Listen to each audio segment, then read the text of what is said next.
জিতে গিয়ে ক্ষমতায় গিয়ে মেজরিটি পাওয়ার নিয়ে ওই শুভঙ্করের ফাঁকি দিয়ে জনগণকে বিভ্রান্ত করার জন্য বললেন এখন আমরা এই ছাড় মানি না। 180 ডিগ্রি ইউটার্ন করলেন, উল্টা। অক্টোবরে জুলাই সনদে সই করলেন, নভেম্বরে রাষ্ট্রপতির আদেশ হলো, 13তে 25-এ হলো গণভোট অধ্যাদেশ, 12 ফেব্রুয়ারি ভোট হলো, অক্টোবর নভেম্বর ডিসেম্বর জানুয়ারি ফেব্রুয়ারি প্রায় 4 মাস চলে গেল। কই আপনি তো কোনোদিন বলেননি যে এই প্রেসিডেন্সিয়াল অর্ডার অবৈধ, এই রাষ্ট্রপতি আদেশ দিতে পারেন না, এই গণভোট সংবিধান বিরোধী, আমরা এটা মানি না। আবু সাইদ মুক্তর কবর জিয়ারত করতে উত্তরবঙ্গে গিয়ে বলেছেন যে আপনারা গণভোটে হাতে ভোট দেন, বলেছেন না?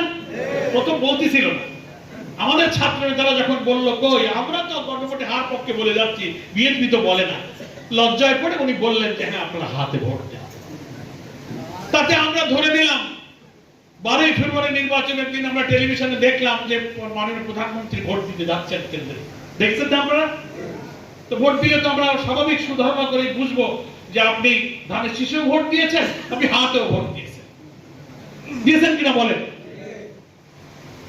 এই হাতে ভোট দিলেন, আপনারা সংশ্লিষ্ট আসনে নির্বাচিত হলেন, সরকার গঠন করলেন, আপনি প্রধানমন্ত্রী হলেন। এই পর্যন্ত 4 মাসে একবারও বলেননি রাষ্ট্রপতির এই অর্ডার এখতিয়ার বহির্ভূত, এই গণভোট অসাংবিধানিক, এই শপথ আমরা নিতে পারি না, এসব আগেই হয়ে গেছে। আপনি 4 মাসে কোনো কথা বলেননি। জিতে গিয়ে ক্ষমতায় গিয়ে মেজরিটি পাওয়ার নিয়ে ওই শুভঙ্করের ফাঁকি দিয়ে জনগণকে বিভ্রান্ত করার জন্য বললেন এখন আমরা এই ছাড় মানি না। 180 ডিগ্রি ইউটার্ন করলেন, উল্টা। এখন মানুষকে বিভ্রান্ত করার জন্য বলে, পার্লামেন্টেও আমাদের স্বরাষ্ট্রমন্ত্রী আইনমন্ত্রীরা বলে যে আমরা জুলাই সনদের যা আমরা সই করেছি অক্ষরে অক্ষরে মানব, বলে না?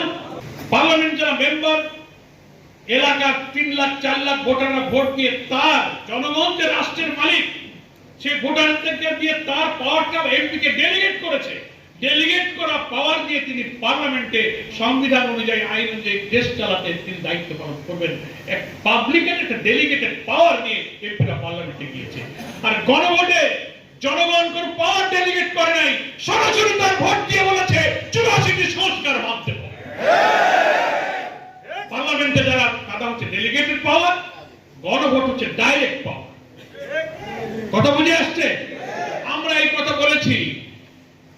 সেই যে 10টা জিনিস মানতে চান না, তার প্রথম কথা হচ্ছে একজন প্রধানমন্ত্রী হবেন, দলেরও প্রধান হবেন, তা হবে না, দলের প্রধান তিনি থাকতে পারবেন।